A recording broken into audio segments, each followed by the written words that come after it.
right, now we need to start lighting for our subject. Now, our subject in this case is going to be me, and we start with this lighting fixture right here. This is a fluorescent softbox.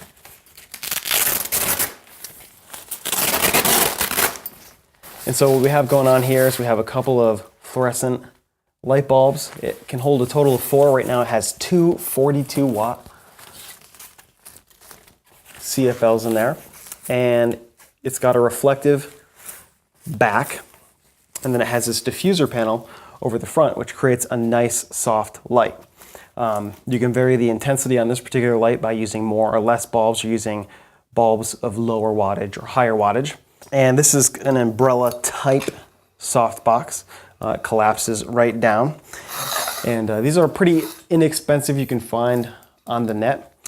And because we're going to be matching a kind of neutral sky that's very soft, like it is out today, we want to kind of recreate a lot of soft light. Now that's kind of tricky to do, but here's how we're going to approach it. We're going to start with this as our key light, and if you notice, there's probably a good amount of shadowing on this side of my face. So what we're going to do is we're going to bring in this reflector. Now I talked about earlier, this is a 5-in-1 reflector diffuser panel. It has silver on one side, black on the other. Then you can unzip this and reverse it, and it's got gold on one side and then white on the other. And then the fifth is the actual diffuser, which is in the center of this thing with a steel band, which helps it stay out like that, a nice disc. And you can fold this down to about 1/3 its size. So we're gonna use this to bounce light back on my face. All right, cool. Now, using a reflector is sometimes better than using another light because it's kind of a game of controlling light. And the more light sources you have, they can be harder to control. So rather than use another light and have excess light be spilling off this way, which will reflect and possibly create problems, we're just going to reflect the light that's already coming off of this light back onto my face. And in addition to that, we're also blocking the light from spilling over onto that side of our scene, which is cool. Now, this doesn't give me a whole lot of range of motion, but it does the job. It's effective, it's cheap and easy. I think this reflector was maybe $14 or so. So we have our main light source. This is going to be called our key light. Then we have our fill light over here, kind of filling in the shadows. Now, depending on what our original scene looked like, we can do a lot of different things with the light, but because we're trying to match exterior lighting outside on an overcast type of day, we're looking for a lot of soft light. Now, if we were to look at our reference footage outside, we'd see that maybe there's not so much shadowing on the face, but if we were to recreate that, that's kind of unpleasing to look at. It's kind of dull and really low contrast. So we're going to try and get similar, but still have a nice pleasing look. Now, we need to do something with the back. It's usually a good idea to have some kind of light behind your subject. This is sometimes called a hair light or a rim light or a kicker or even a backlight. We'll kind of have them in position. We're going to see what they look like and adjust them. Now, these are similar to my other lights here that I used to light up the green screen, except these have two 55-watt fluorescent lamps in them.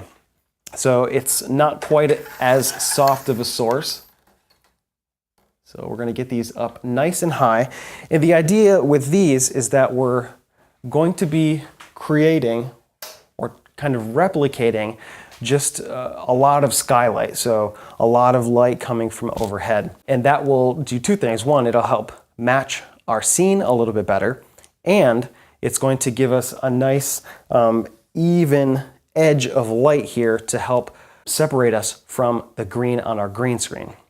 So I'm going to stand in front of my main camera over here, and I'm going to set that up to record, and we're going to see what that looks like.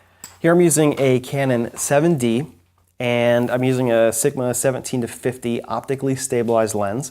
The optically stabilized lens is not super important, but here's how I have it set up. From the tests that I've run previously, I found out that using an ISO of 160 and a shutter speed of 50 and the aperture of f4 is a good exposure to get a nice juicy green and has the least amount of noise possible.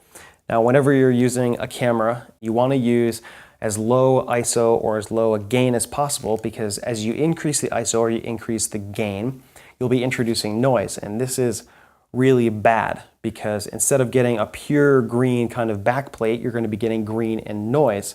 And that's going to not key as well, because it's not just going to be green. There's also going to be color noise in various shades of green. It's not going to be good. So you always want to use whichever settings of your camera that has the least amount of noise.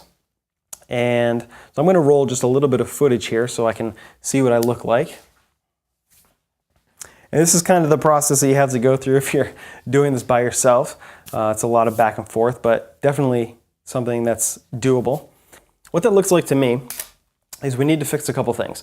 One, we need to make our key light a little bit brighter, and our backlight is working pretty well, but it's a little bit harsh. It's making the side of my head a little bit shiny. So what we're gonna do is we're gonna diffuse our backlight just a little bit by throwing the diffuser cloth. This is the diffuser panel to a Lowell Refa light, but you can see it's going to knock down the intensity, and it's going to kind of scatter the light, which is going to help. So I'm going to ask my camera assistant to tell me, how does that look? Is that less shiny on my face now? Yes. All right, that's great. Now we need to increase the intensity of this key light. So we're going to increase the intensity just a little bit more from our main light here. Now we don't want to adjust the exposure on our camera, because like I said, we have the camera set up to expose the green screen properly. So we don't want to mess with that to expose our subject, because that's going to throw off the intensity of the green.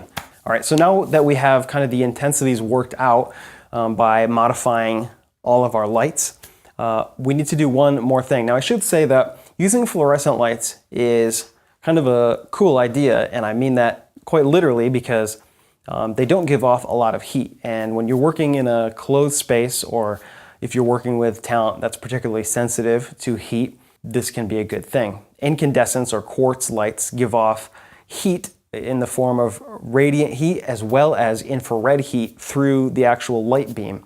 So when you're lighting up somebody, it's literally like you are hitting them with a beam of infrared light. They can feel the light. It's kind of like you're baking them under a heat lamp. This can be really uncomfortable to stand on, but in general, fluorescent lights do not give off nearly as much radiant heat or infrared heat. In fact, it's practically nothing. They do give off a small amount of heat. You can feel they do get warm, but incandescents or quartz lights you can't even touch. You need to use gloves once they are on for more than a minute. So that's pretty cool. Now, the last thing we're going to do, now that we have kind of our key light worked out, our fill lights working, our backlights are working, giving me a nice subtle kind of highlight in the back, is we're just going to add a hair light. And what the hair light is going to do is just give a little bit of twinkle, a little bit of sparkle to my hair, the top of my head to my shoulders, and that's going to help just give a little bit of kind of detailing. I have a boom stand here, and at the end of it, I have a small little LED light. Now this LED light has 160 LEDs in it, and it's got a pretty good output. Now right now I'm using a diffuser slash minus green filter. Now what this does is, we take this off here, you can see that the light is definitely brighter, and this kind of spreads the light out just a little bit more, but it also subtracts a little bit of the green wavelength. One of the problems that you run into when you're using LEDs is that they oftentimes will have a spike in the green wavelengths, and this can look really, really unpleasing.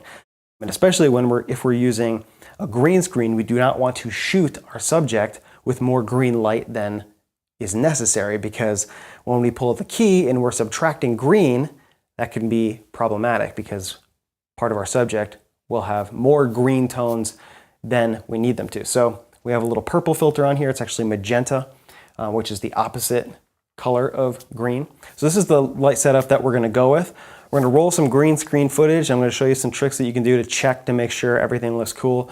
And we're gonna do that with the other camera. All right, some of the things that I like to do once I get the lighting set up is I like to have the subject move around just a little bit. Now you can see that my green screen is a 5x7. Actually, it's more like 4.6 by 6.6 feet in dimension. And it's not really getting a whole lot of me. Now, a lot of times you'll see in the demos of these screens, you'll see the subjects standing right up close to it. Now, that's all fine and good, and you can do that, and you can pull a key. It's not a very good key, though. In order to get a really clean and nice looking key, you need to have some distance from the green screen in order to separate the lighting from the green and to be able to light your subject correctly, and in order to avoid spill.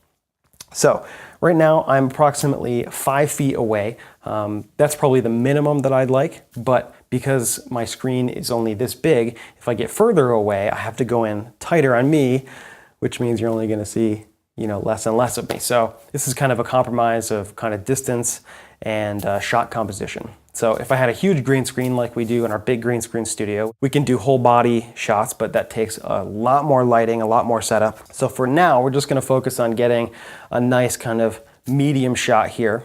And so what I like to have the subjects do is move around just a little bit to see if we're catching any kind of stray lights or if there's any stray kind of shadows coming in on the face. I also like to check on the hands to see how much spill we're getting around the fingers, and that looks pretty good. Now we'll be able to tell a lot better once we get into the software and take a look at it, but you can also move your hand around a little bit, and this will check the motion blur. If we're shooting at 24 frames a second with a shutter speed about 50, we're getting around 180 degree shutter angle. And what this means is that we're getting a pretty good amount of motion blur. Now, when we're blurring here, that's gonna be tricky to key, and we're gonna see that later when we jump into the software. You can shoot this at a high enough shutter speed where you don't get any motion blur, and that'll key very well because every frame will be super sharp. It won't look quite right, but it's just another way that you can go, and you can try and blur after with a plugin. But now we're gonna jump into our software and see what we can do with this key to pull this green and do some color correcting and some tricks to make this look really nice.